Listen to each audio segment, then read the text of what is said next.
Michael Saylo, the CEO of MicroStrategy, made a $1 billion bet on Bitcoin last year.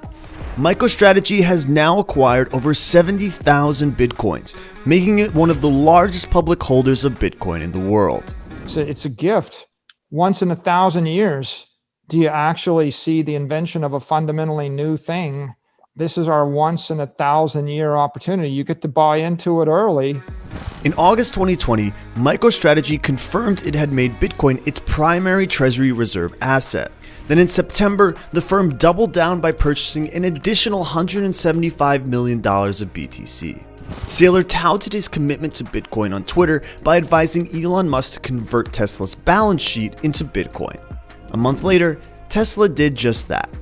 However, Saylo wasn't always a staunch Bitcoin supporter. In 2013, he claimed Bitcoin's days are numbered and compared Bitcoin with online gambling. Times have changed since then, along with the opinions of large corporations. Saylo's advocacy of Bitcoin in 2020 earned him a spot in Cointelegraph's top 100 notable people in blockchain. In fact, he took 4th place. So why does the 4th most important person in blockchain claim his company will hold Bitcoin for the next 100 years? Watch this interview to find out. But before that, don't forget to subscribe to our channel. Austin Davis, co-founder of Community Electricity, sat down with Michael Saylo to bring you this interview. Take it away, Austin. What's up, everybody? Austin Davis here, interviewing the famed Michael Saylo. We're going to be chatting about Bitcoin and about success and failure and glory and all the above. How you doing, Michael? I'm well, thank you. Amazing. So last time I got to chat with you, I wanted to ask you a question, but I kind of forgot.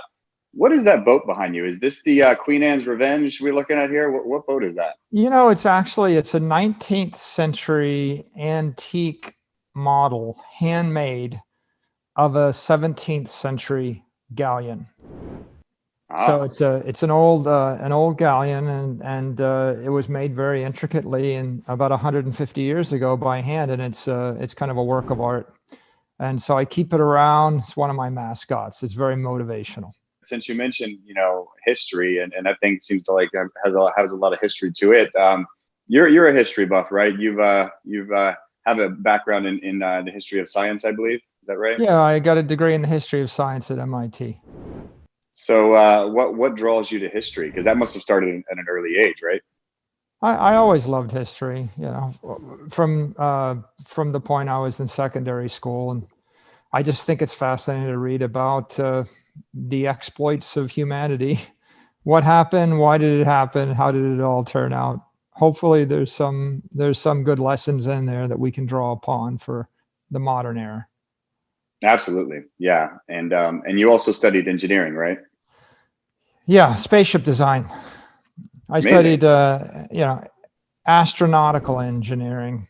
So at MIT, there are a lot of engineers, but I thought it was really nice to be able to blend the study of the humanities and sociology and economics and politics and history of science, which is all about what happens to civilizations when you have new technology introduced into them. What happens when we invent X-rays or railroads or communications or airplanes or roads in general, and they all have a profound impact. So if you're just the engineer and you don't consider the consequences economically or politically, then you only get half the picture. I think it's very interesting to see the interplay of the two. So that leads me to one of the interesting topics of today, Bitcoin, right? It's Bitcoin week in Miami. So there's a lot going on around Bitcoin around the world. You're obviously a huge advocate of it these days, and you believe in it, which is amazing. To have someone in your position who actually has done the research and decided it was a good investment and a good secure way to secure the future. So that leads me to the kind of tying engineering to this. So I love it when you kind of bring the thermodynamic principles and the laws of thermodynamics into explanations of Bitcoin and why you think it's a very sound money because of that. So can you touch on that a little bit on thermodynamics and Bitcoin? Sure. I mean, I think that a lot of times the Bitcoin story is told through an economic lens or a spiritual lens or a mathematical lens or sometimes a financial lens. And, you know, in the extreme, it gets called an uncorrelated speculative asset, which I hate, right? I think the story that needs to be told much more is that Bitcoin is a masterpiece of monetary engineering. And there was no class in monetary engineering at MIT, but we studied servo mechanisms and cybernetics, and the principles of control system are critical for aerospace engineering. The plane won't fly if you don't have stability. Avionics are all about control. In electronics, you know, there's plenty of examples of control systems. And in every other engineering discipline, people understand the principles of controls. And thermodynamics, you know, the study of energy as it manifests itself in heat and work, right, is critical to making any machine work. And, you know, when I think about Bitcoin, I think, well, first of all, it's the first successfully engineered monetary network in the history of the world. One day they'll probably have a class, or they'll have a degree in monetary engineering at universities next to chemical engineering or electrical engineering. It makes sense. What is money? Well, I think most people don't ask the question. I think money is monetary energy. I think it's the apex energy. And as soon as you understand money to be energy, then it stands to reason that a monetary system that applies the principle of conservation of energy is a pretty good idea. If I create a bathtub with with the sink open, it doesn't work. If I have a swimming pool with a leak in it, it doesn't work. If I have a ship with a leak, it doesn't work. A plane with a leak doesn't work. Electrical engineering systems, you know, and power grids with short circuits don't work. In fact, nothing in the engineering world, aqueducts don't work, right? Bridges with a leak in them don't work. So every engineer knows you have to apply the laws of thermodynamics. You need to apply conservation of energy. If you're a mathematician, you'd call it arithmetic, right? The rule that Right. says that if I add 9 plus 9, it better add up to 18, because on the day that it adds up to 19, some horrific thing is going to happen, right? So once you understand money as monetary energy, and you understand Bitcoin as a monetary energy network, then you start to appreciate the fact that it either does or does not respect the laws of thermodynamics. If it doesn't, then that means that it has a leak. You know, the term, the colloquial term for a leak in monetary economics is inflation. Inflation is the leak. And, you know, inflation is a hole, you know, in the container and in the reactor, and your water, your electrical power, your reservoirs, your hydraulic systems, your pneumatic systems, your fuselages, and your hulls, they all fail. Everybody dies if you don't have conservation of energy. And so I respect Bitcoin because A, it's a monetary system. B, it's engineered in a conservative fashion. And the classic definition of conservative would be derived from conservation of energy. If I give you 10 items, will you give me back the 10 items? Or will you change the number to 11 or downgrade it to 9? And if you're not conservative in your appreciation of energy, then no machine works. Nothing works. That's right. Yeah, I wish more of our economic policies would learn from the principles of thermodynamics as well, right? I don't think printing what was it, between 23 and 26%, I believe, in 2020 we printed of the entire US dollar amount ever created. That's pretty insane, right? Because it goes back to what you were talking about, the expanding monetary supply. Your salaries are staying roughly the same.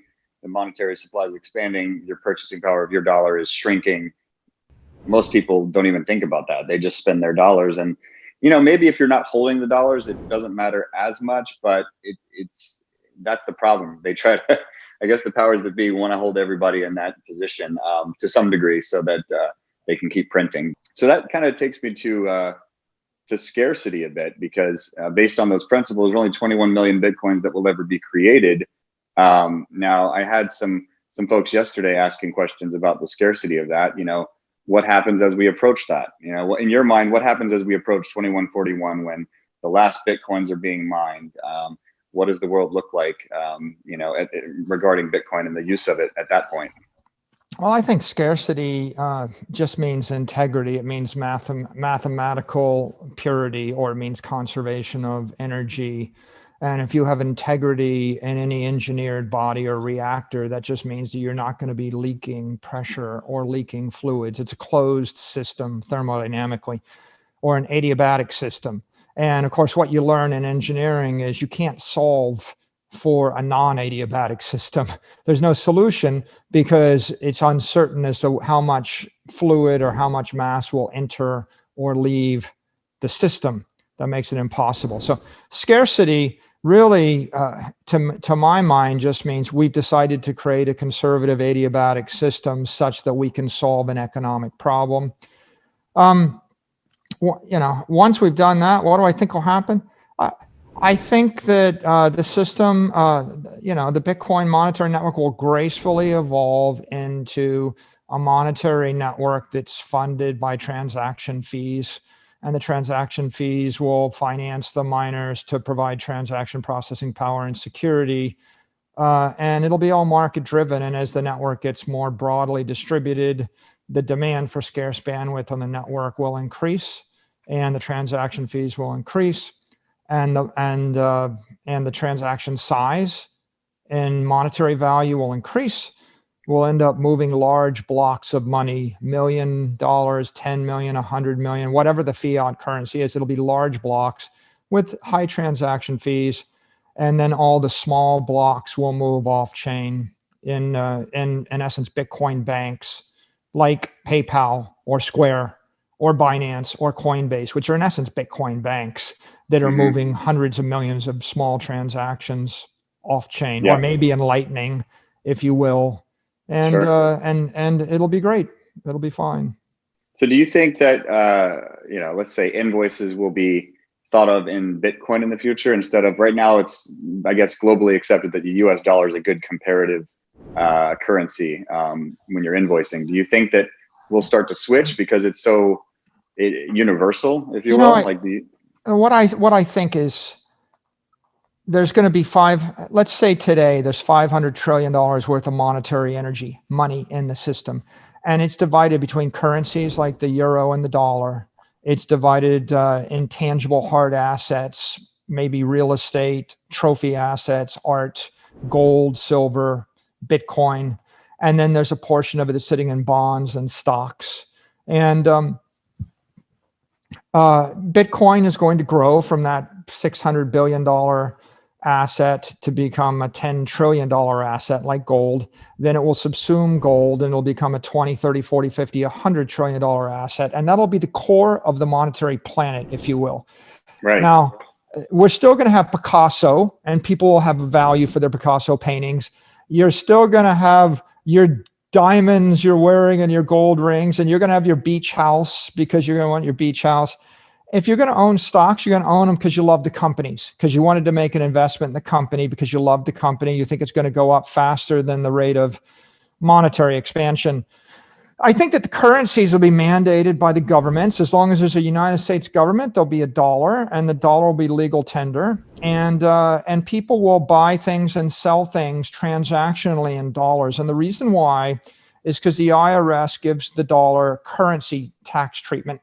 If I give you $100 a year ago, and if the dollar appreciates against the peso over the next year, and it's worth 10 million gazillion pesos, and you give me the $100, the US government is not going to charge you a capital gains tax, right? So it makes sense for you to move dollars as currency because there's no tax obligation. But if I give you a Bitcoin a year ago, and the Bitcoin is now it was worth 10,000 a year ago, and it's worth 100,000 next year, and you give it back to me, you're going to owe the federal government $35,000 in capital gain. You're not giving me the Bitcoin. Keep the Bitcoin. Give me the dollars, right? You want to give me money? borrow against the Bitcoin, fund in the Bitcoin currency, and then give me the dollars, or convert something into dollars. And that's so your currency is dictated by the government. You start your own island, Austin, you can have your own, you can spend Satoshis on your own island if you want to. But as long as there's the EU central bank or the US or the whatever, their tax authority will determine the currency based upon whatever they designate as currency. If the IRS had designated Bitcoin as currency, there would be no capital gain to move that back and forth. When the IRS designated as property, it implies it's digital gold. You should treat it like gold. You should buy it and hold it forever. And then my advice to you would be to borrow against it tax-free, never pay capital gains, never take an operating income. If you must sell it, I don't think you should, because it's the highest quality property in the world and in the history of the world. We never invented a technically more thermodynamically sound, pure monetary property than this, right? This should be the container for the money you're going to hold for your grandchildren. This is it. Better than gold, better than a stock, better than real estate, better than a Picasso, even if you love a Picasso, right? Right. So I think Bitcoin is property in cyberspace. And I think that currencies aren't going away as long as governments are with us. And I'm going to hope the government will stick around, because I think there's some good things about having a government. And when the dust settles, you're going to have maybe $100 trillion worth of pure monetary energy in Bitcoin. You're going to have $100 trillion worth of stocks, or 200 trillion, and there'll be price discovery. The value of the stock should decrease until the returns or expected risk-adjusted returns on the stocks are rational. You would expect the value of bonds would decrease such that the coupon on the bond is rational. That is called price discovery, returning to those markets. You would expect that the value of gold will decrease or will start to equalize to its ornamental value. What is it worth to you as an ornament? What's your art worth as an ornament? What is your beach house worth for your value and use? And then there'll be a layer of cash and dollars and euros and pesos and yen and won that will circulate around. And that layer of cash will probably not hold value, because we know we're going to keep inflating it. And you ever calculate in the won? I do. It's like a 10,000 won to the dollar, and it's measured in billions of won. It is, it used to be a peso was 1 peso to the dollar, and it's shooting up to 140 Argentine pesos to the dollar on the black market right now. So eventually the currencies will fall, but they'll be used from day-to-day transactions.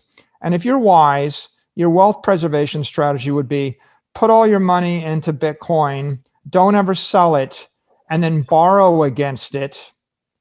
And if you borrow against 10% of your Bitcoin, and then your living expenses don't go up more than 10% a year, and if Bitcoin goes up 20% a year, your debt to equity ratio will fall forever. You will never pay capital gains tax. You will never have income tax. You just need a bank that handles Bitcoin, and the banking sector for Bitcoin is evolving right now. So also earlier you mentioned something about scarcity, tying it to, thinking about precious metals, right? Like, in the near term, they're probably going to do good and go up, but long term, there's a non-trivial effort going into asteroid mining right now. One person gets it right, one group of people get that right, and they start bringing payloads back. Let's say they hire Elon Musk and say, you've got a lot of assets up there, help me get this stuff from A to B. And all of a sudden we've got a steady stream, 24 hours, bringing precious metals to the planet. There's more platinum on one asteroid than we've ever mined on planet Earth. So I think precious metals long-term don't make sense forever, but Bitcoin, could get thousands of years out of it, right? Depends on what happens to humanity, I guess. Look, the problem is, if I want a system of mathematics or engineering, it needs to be based on arithmetic, mathematical integrity, or conservation of energy. It can't be based upon an analog approximation of integrity. Like, it's really hard for us to find rocks, and we found 21 rocks, and we're going to, as long as nobody finds a 22nd rock, then we're going to add up to 21. It can't be an approximation, which is what gold is. It needs to be an exact thing. So Bitcoin, arithmetic is a protocol. Bitcoin is a protocol. English is a protocol. A language is a protocol. You know, if everybody in the world agrees to communicate with the English language, 1,000 years from now, we'll still be using the English language, and we'll be using it because billions of people agree to communicate in the English language, right? If everybody agrees to move their money around in Bitcoin, 1,000 years from now, we'll be storing our money in Bitcoin. So worrying about whether we find some more silver or some more gold, right, is kind of silly, right? It's like the truth is we just should abandon commodity monies in the same way that you abandon the abacus, or I don't know. I'm trying to imagine like caveman with like 47 rocks in the dirt. And they're like, this is our way of keeping track of what we have. And at night, there's someone standing guard over the 42 rocks to make sure that someone doesn't accidentally drop a 43rd rock and destabilize the power structure. And it's like, that's, you know, it's an open system, not a closed system. It's defective. And it's kind of like just changing the rules of arithmetic. Your bridge is going to crash. Your ship is going to sink. Your airplane is going to crash and burn.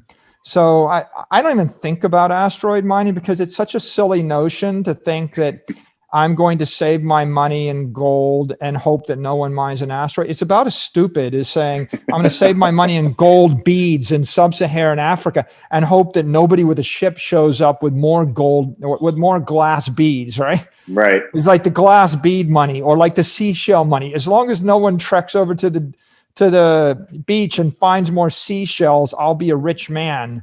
It's like, well, good luck with that. I mean, that didn't work with any civilization that I can remember. It's about as dumb as the giant stone coin of the Yap people. And so if you're saving your money in gold, it's the modern equivalent of saving your money in the giant stone coin of the Yap people. And as long as no Westerner in a ship shows up with other stones, it just you're going to be fine. You think about it, you know, and the asteroid mining thing is the equivalent of what if someone shows up with a ship with glass beads or seashells or it's exactly stone the same coins thing. and it crashes our economy? And the answer is maybe if you actually had computers and arithmetic, you should have used the computers and arithmetic to base your economy on and not stone coins of the Yap people. Yeah, for sure. You mentioned something earlier about, you know, money being a kind of a language, and I've kind of agree with that. I've said that over the years. And it just dawned on me like, man, the guys who invented Esperanto, I forgot who it was back in the day and tried to create a universal language, right? That everybody could easily learn and use. Bitcoin kind of is that new thing, right? Everybody can use it. It doesn't take much to understand it, at least not to understand how to use it. To understand it takes a lot of brain power and time really to understand it if you look back. But at a high level, to use it and understand how to use it doesn't take any. It's pretty simple, especially since more and more companies are supporting it. So at any rate, I don't want to dive into that too much, but I thought that was interesting. I'll say on that subject, the people that are skeptical of Bitcoin, they don't have historical appreciation of protocols. Like they think like, well, like I even see a famous hedge fund manager saying, well, Bitcoin is something and someone will invent a better version of it one day, it'll replace it. And it's like, well, dude, do you not realize that railroad tracks are that width because Roman war chariots were that width and 2,000 years have gone by and nobody managed to change the railroad gauge?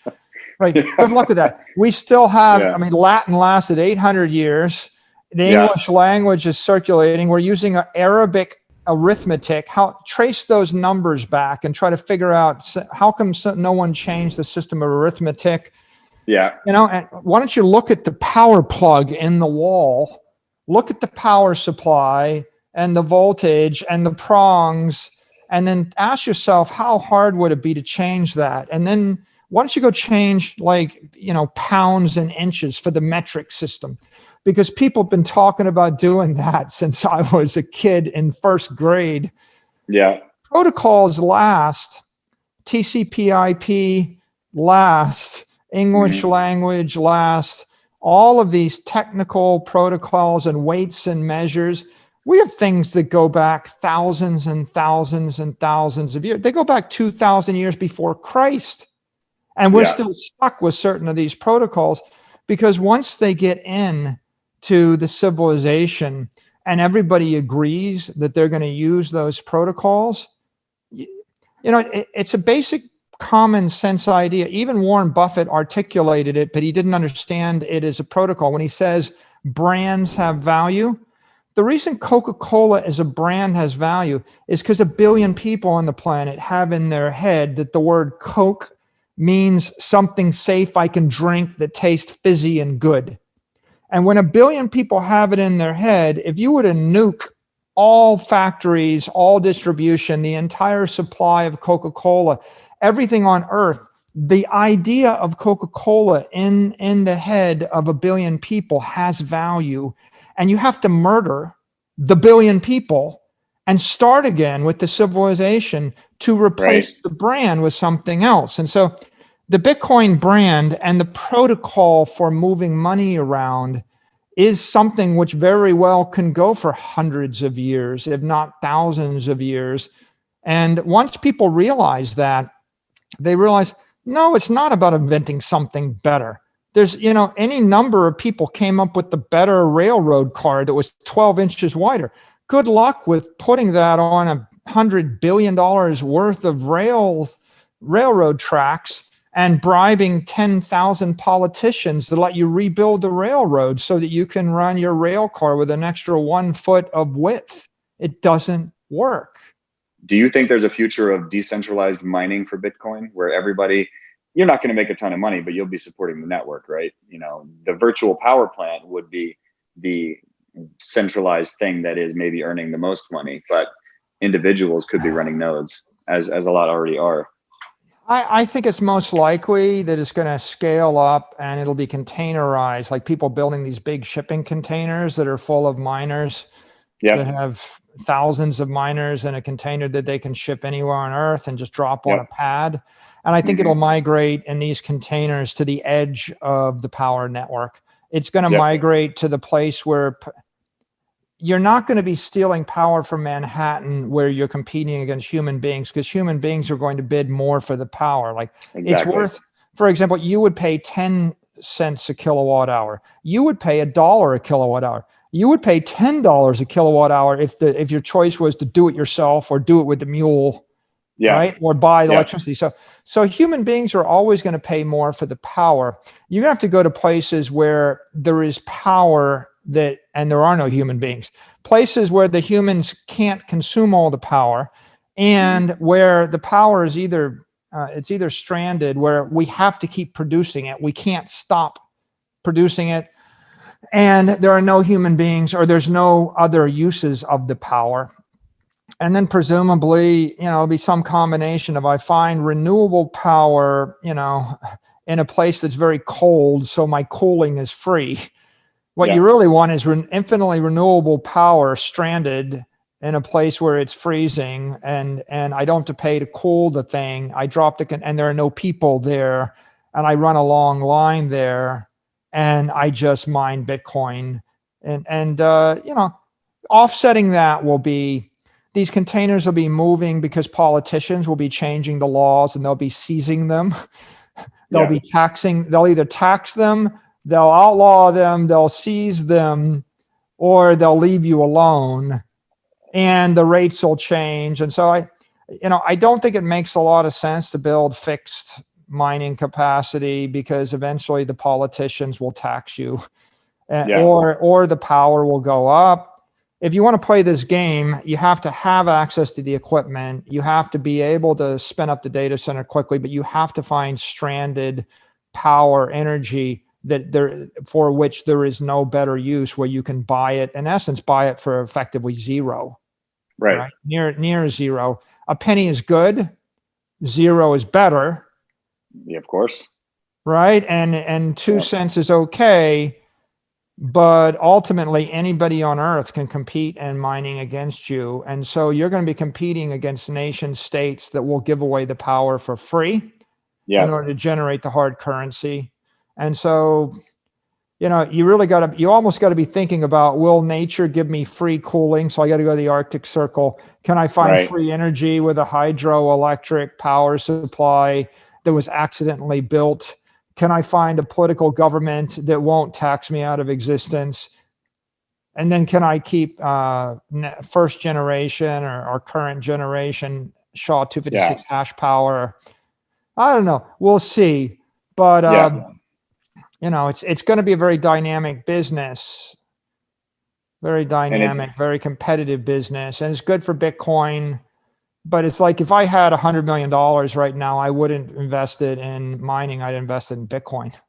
Right. It just Bitcoin makes more sense. is the monopoly digital dominant network. Mining is you choosing to compete against everybody on Earth.